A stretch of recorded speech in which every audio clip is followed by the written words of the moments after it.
अस्सलाम वालेकुम दोस्तों, मैं हूं साजिद महमूद ताहिर और आप देख रहे हैं चैनल वीज़ा वेज। दोस्तों, आज हम आपको एक ऐसी इन्फॉर्मेशन देने जा रहे हैं जिसके हवाले से बहुत कम लोगों को नॉलेज है। और ये एक बहुत ज़बरदस्त किस्म की जो है इन्फॉर्मेशन है। अगर आपके पास यूके का वीज़ा है, वैलिड वीज़ा मौजूद है, तो आप 30-32 ममालिक में बग़ैर वीज़ा के जा सकते हैं। और वो कौन से ममालिक हैं, ये है आज के प्रोग्राम का मौजू। और इसके अलावा आपके एक दो रैंडम क्वेश्चंस हैं। तो सबसे पहले मैं आपको बताऊं, अगर आपके पास यूके का वैलिड वीज़ा है तो आप मेक्सिको में 6 माह तक क़याम कर सकते हैं। इसके अलावा अगर आप कोस्टा रिका जाना चाहें तो आप जो है 1 माह तक क़याम कर सकते हैं, जितना आपके पास उसका वीज़ा है यूके का, उसी के दौरान। तो जनाब आगे चलते हैं, हम बढ़ते हैं जनाब पानामा। और पानामा में भी जो है वो आप 1 महीना तक क़याम कर सकते हैं बग़ैर वीज़ा के। अंगीला में आप जो है 6 हफ्ते तक क़याम पजीर हो सकते हैं। इसी तरह एंटीगा एंड बूडा में जो है वो आप 30 दिन तक क़याम कर सकते हैं। और अरूबा में भी 1 महीना का टाइम है आपको क़याम करने का, लेकिन इसमें आप मल्टीपल इंक्रीज कर सकते हैं। मिसाल के तौर पर आपके पास यूके का मल्टीपल 6 मंथ का वीज़ा है, तो आप 1 महीना अरूबा में रह के फिर आ सकते हैं, फिर जा सकते हैं, फिर आ सकते हैं। इस तरह आप 6 माह के अंदर जितने भी आप एंट्री करना चाहें वो इसमें अरूबा में आप कर सकते हैं।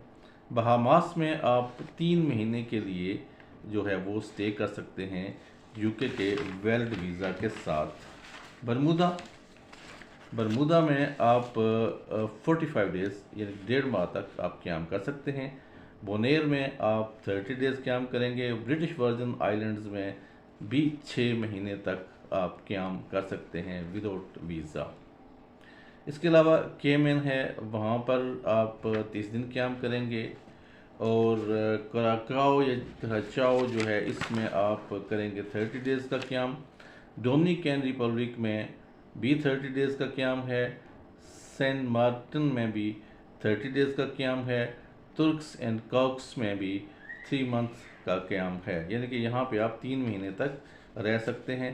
पेरू में तो आप 6 महीना रह सकते हैं यूके के वैलिड वीज़ा के साथ। अल्बानिया में आप 4 हफ्ते तक क़याम कर सकते हैं।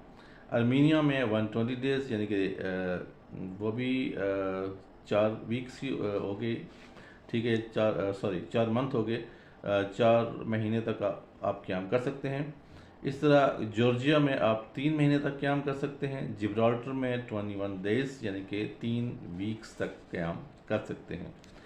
इवन आयरलैंड में भी आप 3 माह तक क़याम करने के अहल हैं। मोंटेनेग्रो में, आयरलैंड की बात करने से पहले मैं आपको ये बताऊं कि जब मैं यूके गया तो चूँकि 2 महीने में यूके का यहाँ पे छोड़ गया था, टाइम स्पेंड कर गया था, यहाँ पाकिस्तान में कंज्यूम कर गया था, और बाकी मेरे पास 4 महीने था। मैं यूके में गया तो मैंने सोचा कि क्यों ना आयरलैंड का वीज़ा ले लूँ। और मैं वहाँ से मैं तो मेरी जो लिविंग थी वो उस वक्त हाई वैकम में थी, और वहाँ से मैं लंदन चला गया, उधर जहाँ पे पाकिस्तान की एम्बेसी है, नाइट्स ब्रिज, वहीं पे आयरलैंड की एम्बेसी भी है। तो मैं आयरलैंड की एम्बेसी में चला गया, तो जब उन्होंने देखा कि मेरे पास 4 महीने का वीज़ा है, तो उन्होंने कहा नहीं जी, आपको वीज़े की ज़रूरत नहीं है, आप जा सकते हैं इसी तरह ही। तो मतलब ये कि अगर आपके पास वैलिड वीज़ा है कम अज़ कम 3 माह का, अगर आपके पास यूके कम अज़ कम 3 माह का रिमेनिंग वीज़ा है, तो आप उस पर आयरलैंड जा सकते हैं। अगर 3 माह से कम हो गया है और फिर आप नहीं जा सकेंगे। अगर आप 6 मंथ का वीज़ा लेकर यूके जाते हैं, वहाँ पे महीना 2 महीने रहते हैं, उसके बाद फिर आयरलैंड चले जाते हैं, जा सकते हैं, उसमें कोई मसला नहीं है। और वो आपको उसके बाद जनाब आता है जनाब मोंटेनेग्रो में भी 30 डेज़ का क़याम है। नॉर्थ मैसेडोनिया में भी 2 वीक्स का क़याम है। सर्बिया में 3 महीने का क़याम है।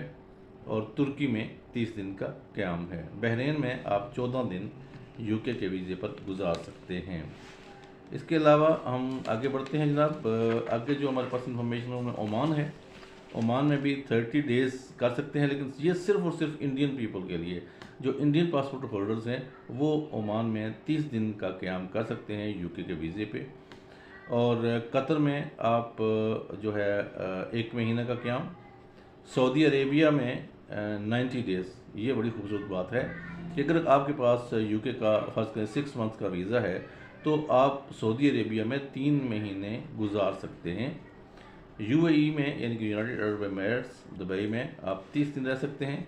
इजिप्ट में जो आपका क़याम यूके के वीज़े पे है वो हम देख के आपको बताते हैं। अभी 1 मिनट, 30 दिन ही है। और मोरक्को यानी कि मराकश में 90 डेज़ 3 महीने हैं। 2 वीक्स हैं फ़िलिपाइंस में।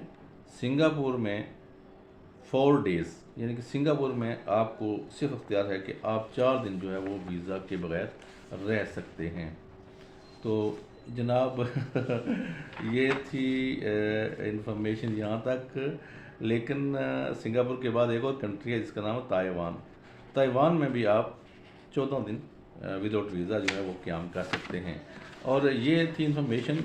लेकिन इसमें मैं आपको ये बताता चलूँ कि फिर भी आप चूँकि जब ये इंफॉर्मेशन टेलीकास्ट होगी उसमें यूट्यूब पे आएगी तो उसके बाद कभी भी इसमें अमेंडमेंट्स आ सकती हैं।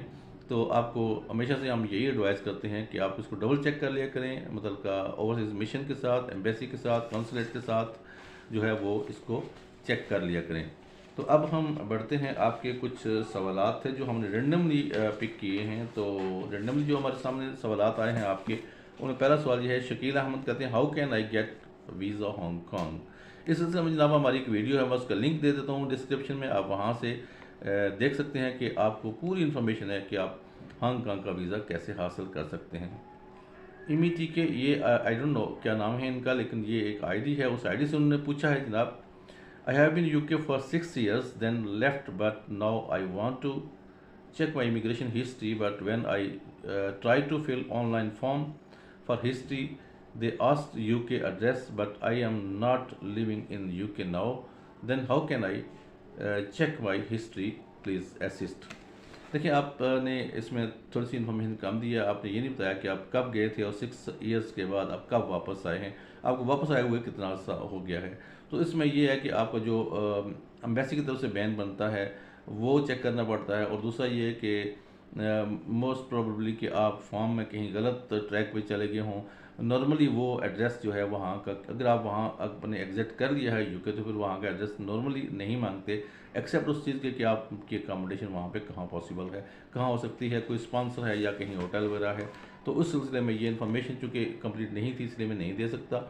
बहरहाल ट्रैवल हिस्ट्री के हवाले से अगर आप मुकम्मल ट्रैवल हिस्ट्री लेना चाहते हैं तो आपको यूके में किसी वकील के ज़रिए वो ट्रैवल हिस्ट्री निकलवानी पड़ेगी, क्योंकि उसके ज़्यादा नहीं मानने से उसके फ़ी है जो वकील पे कर देंगे और उसमें उनके पास तमाम की तमाम हिस्ट्री आपकी आ जाएगी। कासिम साहब कहते हैं सर मैं यूके गया था 2012 में और वहाँ से इटली चला गया था, असाइलम लिया तो मुझे 3 साल का रेजिडेंट कार्ड मिल गया। मैं उस वक्त पाकिस्तान आया, फिर मैं वापस नहीं गया, यहाँ स्टडी कंप्लीट की। अब मैं कनाडा अप्लाई करना चाहता हूँ या किसी और यूरोपियन मुल्क, क्या मेरा वीज़ा लगने के चांसेस हैं? अच्छा, तो जनाब आप 2012 में गए, लेकिन आपने ये नहीं बताया कि आप वहाँ से एग्ज़िट कब हुए, इटली कब गए हैं। इससे हमें कुछ रूल्स के हवाले से हम आपको प्रॉपर इन्फॉर्मेशन दे सकते थे, लेकिन वो चूँकि मिसिंग है। आप 2012 में गए, आप मुझे नहीं पता कि आप वहाँ से इटली कब गए और पाकिस्तान जो है कब आए हैं, इसमें भी कुछ इन्फॉर्मेशन नहीं है। लेकिन ये है कि आप अगर अप्लाई करना चाहते हैं तो कैनेडियन वीज़ा जो है वो अप्लाई कर सकते हैं। यूरोप का वीज़ा अप्लाई करने के लिए आपके पास मुकम्मल इन्फॉर्मेशन होना ज़रूरी है कि आप कब आपने यूके को छोड़ा था और कब आपने रेजिडेंट कार्ड लिया, कब आप पाकिस्तान आए या आप किसी भी अपनी कंट्री में गए हैं। तो उस सिलसिले में ये ज़रूरी है कि मुकम्मल इन्फॉर्मेशन हो। बगैर इन्फॉर्मेशन के हम कोई ऐसी जो है अपने पल्ले से कुछ नहीं बता सकते। हम हमेशा रूल्स, रेगुलेशन और उनके कवानीन मुल्क की जो होते हैं उसके मुताबिक आपको गाइड करते हैं। उम्मीद है कि आपको आज की ये इन्फॉर्मेशन पसंद आई होगी। Thank you so much. Allah निगहबान।